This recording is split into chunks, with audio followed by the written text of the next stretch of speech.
Hello नमस्ते नमस्कार। आज मैले फेरि ओम मेकाश्रीको चाहिँ आइपिओको बारेमा थप जानकारी लिएर आएको छु।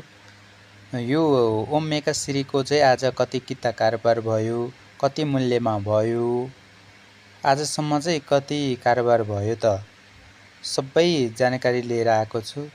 अन्तिमसम्म यो भिडियो हेरेर साथ दिनुहोला। अब भिडियो सुरु गरौँ। भिडियो सुरु गर्नुभन्दा पहिला चाहिँ हजुरहरूले सिबिल लामा युट्युबलाई चाहिँ सब्स्क्राइब गरिदिनु होला र एउटा मिठो कमेन्ट छोड्नु होला। आज चाहिँ ओम मेकाश्रीको चाहिँ 10% सर्किट हान्दै 1126 रुपियाँ 70 पैसा पुगेको छ। त्यसै गरी आज चाहिँ ओम मेकाश्रीको चाहिँ 1140 किता चाहिँ सेयर बिक्री भएको छ।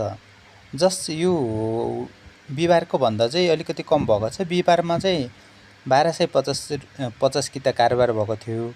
आज चाहिँ 1140 किता कारोबार भएको छ। आजसम्मकै सुरुदेखि आजसम्मकै चाहिँ 5155 किता चाहिँ सेयर बिक्री भइसकेको छ ओम मेकाश्रीको।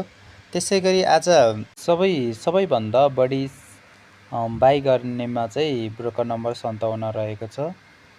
त्यसै गरी सबैभन्दा सेल गरेकोमा पनि 58 रहेको छ। जस 57 र 58ले चाहिँ ब्रोकरले चाहिँ सेल र बाई गरेको छ। अनि त्यसपछि ब्रोकर नम्बर 57ले चाहिँ 1050 किता चाहिँ होल्ड पनि गरेको छ। आज मात्रै होल्ड गर्ने साथीहरूले चाहिँ 1024 रुपियाँ चाहिँ कमाउनु भएको छ भने आजसम्म नै होल्ड गर्ने साथीहरूले चाहिँ 11267 रुपियाँ चाहिँ कमाउनु भएको छ। यो कम्पनीको अवस्था चाहिँ हेरौँ है त अहिले हालको के कस्तो रहेको छ भनेर। यो कम्पनीको इपिएस 3.3, पिई 341 रुपियाँ 42, बुक भ्यालु 90 रुपियाँ 17 पैसा, पिबिभी 12.5 रहेको छ।